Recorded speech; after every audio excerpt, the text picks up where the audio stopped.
Guitar arpeggios can be incredibly difficult to learn. In fact, I'm still... Whoa. Not today, buddy, not today. But I thought I was going to teach. Nope. I'm teaching the lesson today. I'm teaching. Okay. Can you at least tell them to please subscribe to the channel? That's a great idea. You should subscribe to this YouTube channel because in the next 5 minutes, I'm going to teach you how to master your arpeggios. My name's Jesse Glick. This is a 5-Minute Monday. Let's throw 5 minutes on the timer.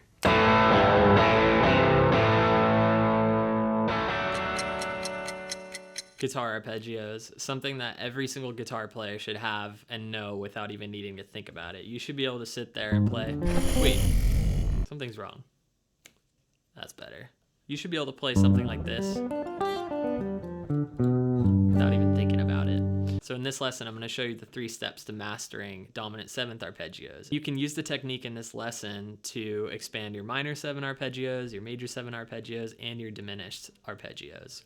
So let's get this started. The first step is understanding your caged chord shapes. I'm not going to teach you the cage system right now, but I am going to show you the shapes. So the cage system in this case, if we have a G chord, this is the E shape of the G chord because I have an E here and I'm moving it up to G. The next shape we have is the D shape G chord, and I'm going to play it like this. So D here, D. Same thing as doing this with D. Moving on, we have the C shape G chord. Again, I'm just taking the C shape and moving it up. And then we have the A shape G chord here. And I'm taking the A shape and just moving it up. And then finally, we have the G shape G chord. I'm just taking that from here and moving it up. So step 2 is learning your dominant 7th arpeggios for each shape I just showed you across the neck. So this is what that is going to look like. Any dominant 7th arpeggio consists of the 1, your root, your major 3rd, your perfect 5th, and your dominant 7th.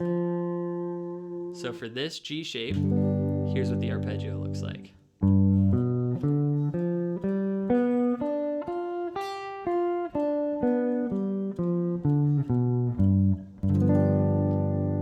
Moving on to our D shape, this time I'm starting on the major 3rd, but I'm playing the same notes in the arpeggio, and that would look something like this.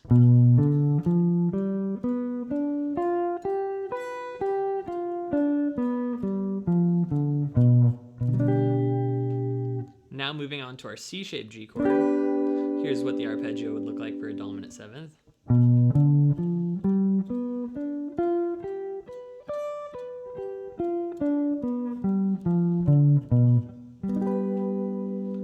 Now moving to our A shape G chord, here's what the dominant 7th arpeggio looks like.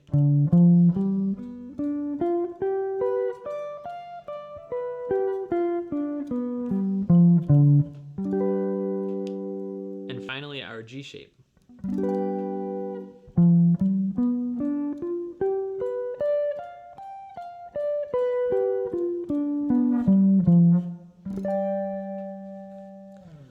All right.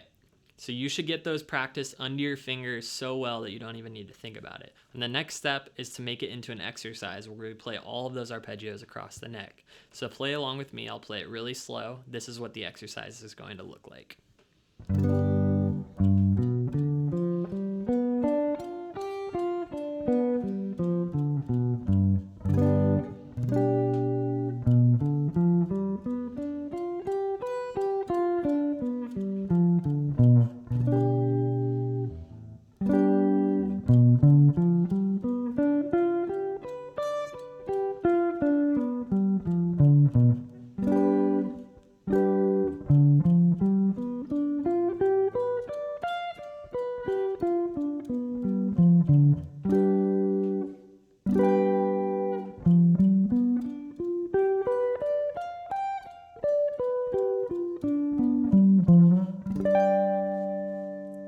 So those are the arpeggio shapes. Why is this important? Well, think about it this way. Now I could close my eyes and just put my hand on the guitar somewhere and I can find a G dominant 7th arpeggio. So my hand landed right here. I know there's a C-shaped G. Here's my G-shaped arpeggio.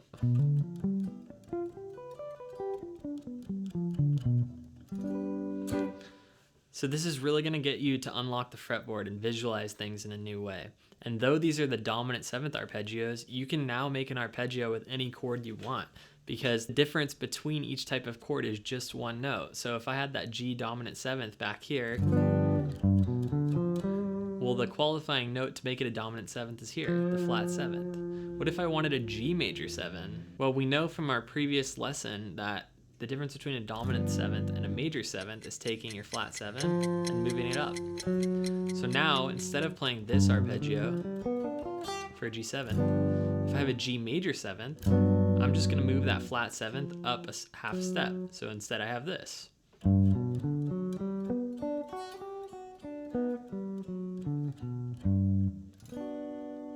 And I can take that same concept, maybe I'll do it right here for this, instead of the dominant 7th arpeggio.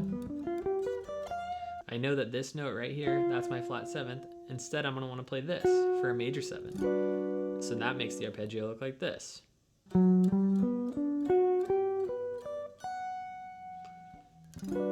So we're just talking about the difference in one note to make all of these different arpeggios. Finally, I'll leave you with a minor shape. So if I have a G dominant 7th, to make a G minor 7th, I just lift up the middle finger, and I'm just changing the 3rd.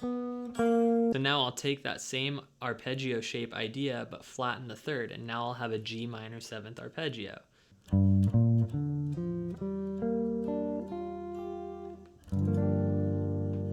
So now experiment with this on your own. Find one of those shapes I showed you before. Here's the major 3rd, turn it into a minor chord, and then make yourself an arpeggio with that.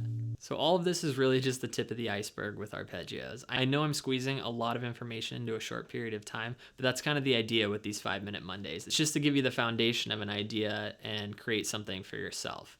I'm doing these 5-minute Mondays for free every single Monday. So if you want to support my channel in a different way, hit the subscribe button, comment down below what you thought about the lesson, and like the video. You can also follow me on Instagram right here at JGGlick.